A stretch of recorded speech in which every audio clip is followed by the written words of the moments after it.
start the game of Carcassonne, first the game area is set up. The starting tile is located and placed in the middle of the playing area. The start tile looks slightly different than the rest of the tiles, so it can be easily located. A rather large playing area is needed to play this game, since tiles will be added to the starting tile. The remaining tiles are shuffled and placed face down in several piles that players can access. Next, the scoring track is located. This is from a special edition of the game, so the scoring track may look slightly different. Each player will place one of their followers on the 0 of the scoring track. Their figures should be placed standing on their feet. This is important because as players score points, they may go higher than the 49 points shown on the score tracker.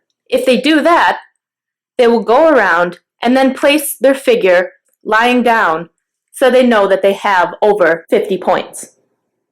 Each player will have their own player area. Their remaining 7 followers will be placed in this area.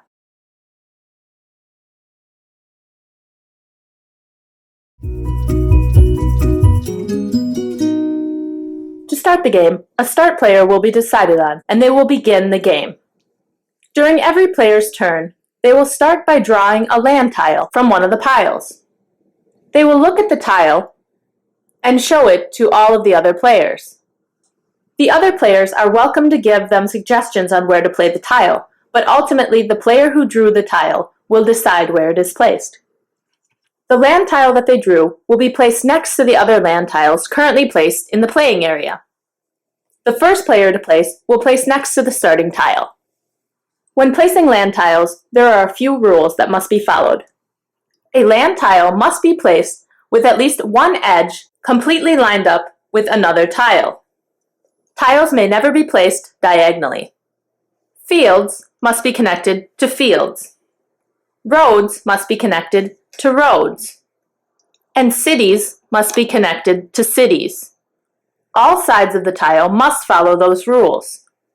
If at any time a tile is drawn that all players agree has no place on the game board, that tile is discarded from the game, and that player draws a new tile to place. After a player places their one tile, they decide if they would like to place one of their followers on the tile they just placed. The follower must come from their supply in their player area, so if at any time they run out of followers, they may not place a follower during this step. Any follower they place in the game area will not be returned to them until they score that follower. The follower they place may be one of the following. A thief is a follower placed on a road section.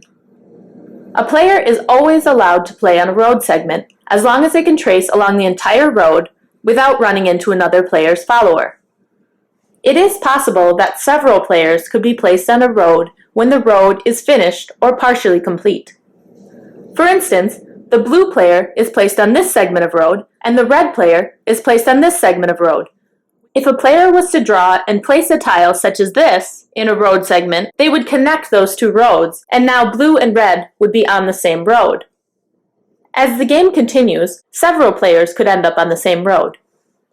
A knight is a follower placed in a city.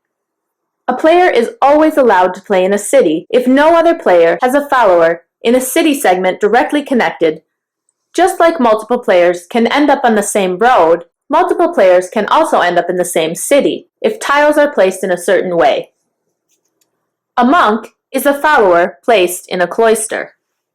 Cloisters may be either a building in an open field, such as this one, or a building connected to a road segment, such as this one. A cloister is always only occupied by one player. Finally, a follower placed in a field is a farmer. Farmers will always be placed on their back. A farmer may be placed in a field that is not occupied by another player. A field is the green space connected to the tile the player just placed, so fields can be rather large. Fields are broken up by either roads or city borders. It should be noted that even very small sections of green still connect a field. As with roads and cities, players can also battle for control of fields. With clever tile placement, another player could share ownership of a field with the player that currently owns it. The final step to a player's turn is to score followers. all players will score their followers during this turn if their followers are ready to be scored. Players are only allowed to score completed sections. A completed road is a road segment that has distinct ends, such as this one that ends in a city, or this one that ends in the T intersection. A player with a thief on a completed road gains 1 point for each tile in the road. So the red player would remove their follower and move their scoring marker up 10 points. If multiple players have an equal amount of followers on the completed road, both players will gain the points for that road. If one player was to have more followers on the completed road, the player with the most followers would score the points, and the other player would not score any points. A completed city is completely enclosed by a city wall and has no open spaces in the middle. A player with a knight in the city gains 2 points per tile in the city. They also gain 2 points for each pennant in the city they completed. Pennants are these little blue and white shields in the city. So this city is composed of 9 tiles for a total of 18 points. It also has 3 pennants for a total of 6 points. So the player that completed this city would remove their follower back to their player area and move their scoring marker up 24 points.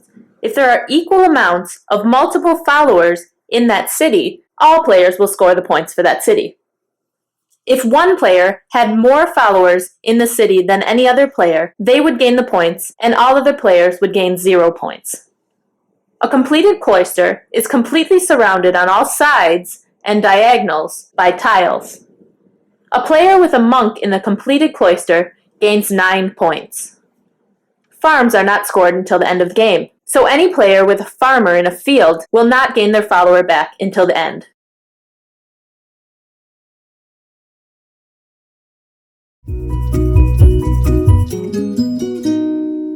The game ends when the last tile is placed. The player who played the last tile is allowed to finish their turn as normal. When the game ends, players complete the final scoring. The player with the most thieves on a road scores 1 point per tile in the road.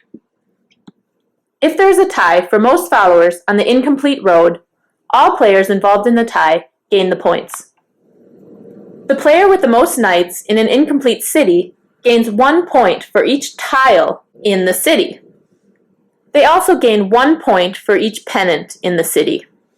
If there is a tie for most followers, both players earn the points. A player with a monk in an incomplete cloister gains 1 point for each tile surrounding the cloister, and 1 point for the cloister. So the blue player would gain 8 points for this cloister. Players remove their followers from the game as they score them, leaving only the farmers left at the end. Players with a farmer in a field score points for every completed city in their farm, regardless of its size. The player with the most farmers in the field gains 3 points for each completed city in that field. So the blue player would earn 3, 6, 9, 12, 15 points for this field. And the red player would earn no points.